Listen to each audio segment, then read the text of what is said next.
Chaos and violence as Zimbabwe police clashed with opposition supporters, firing tear gas and water cannons to disperse the protesters.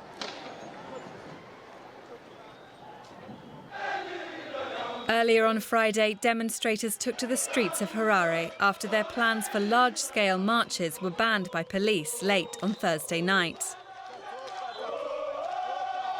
They're angry at the government, blaming them for the country's dire economic situation.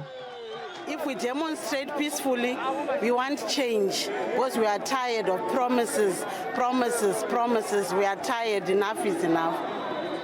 As a general people, we have the power against the executive. That is my hope to say this demonstration will actually bring. It was supposed to be the first in a series of protests across the country, organised by the main opposition party, Movement for Democratic Change. After Zimbabwe's High Court rejected their challenge to the ban, opposition leaders vowed to continue fighting. We are not backing down. We are going forward. The people of Zimbabwe are tired, they are fed up, they want to end this long suffering. So we are proceeding with the marches for a free Zimbabwe. As police launched the crackdown, the ruling party Zanu PF issued a warning to demonstrators. They should know that we are going to win against any adversary. Our numbers should remind them. Our determination should remind them. We are not going to allow anybody to tamper with the freedom, with the peace that is prevailing in this country. With almost a third of the country's population in need of aid, demonstrators are set to keep up their calls for change, however police attempt to stop them. My first guest today is the youth chair for the Movement for Democratic Change, or MDC.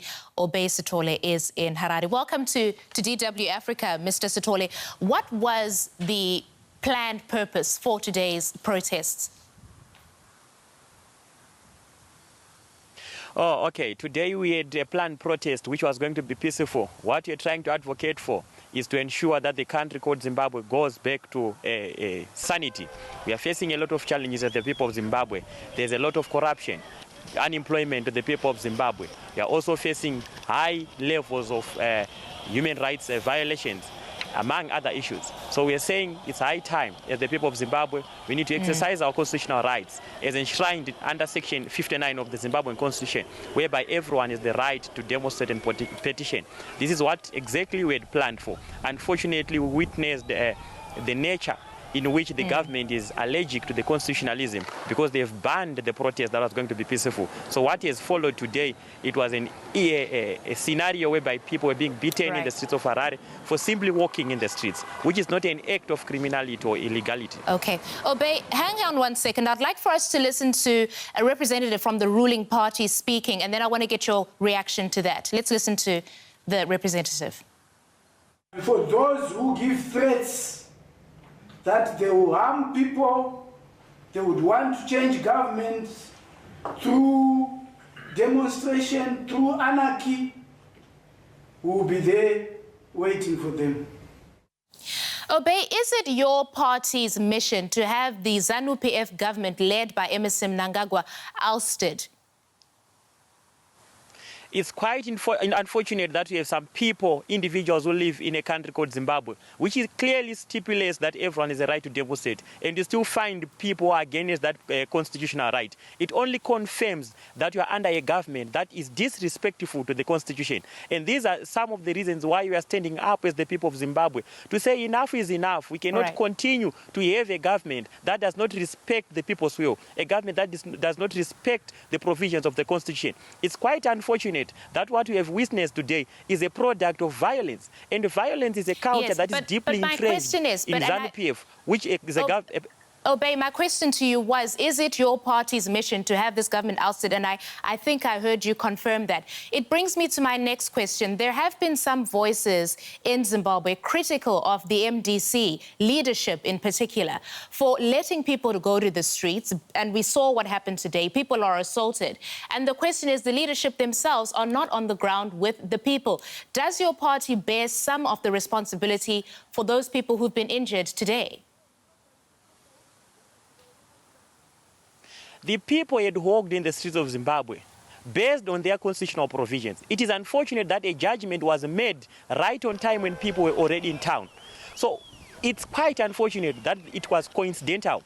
People had walked in town because they were certain that the protest is going on, as provided for by the supreme law of the land. It's unfortunate that some ultra-vires laws have been taken from the archives to ensure that they stop the people's protest. So what has happened today is very unfortunate. And it's also not fair to say the leadership was not there. Sorry, I must cut you off there, Obey, because I do want to get this in. Perhaps you can continue your answer and include this as well.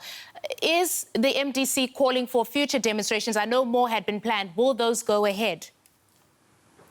Of course, they will go ahead because no one is above the law.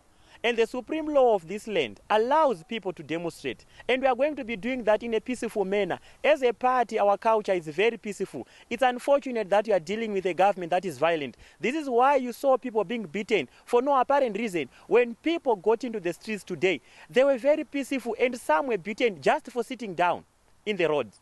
That is quite unfortunate. So we are not going to be deterred by the actions of today. We are going to follow and pursue the same democratic and constitutional cause. Starting from Monday, there will be in Blawayo, Tuesday there will be in Gweru, Wednesday there will be in Masvingo, and Thursday there will be in Mutare. This is just the first phase of a series of actions that we are going to be pursuing as a party to ensure that we usher in a people's government that is respectful to the people of Zimbabwe. Obey Sithole from the Movement for Democratic Change, or MDC. Thank you.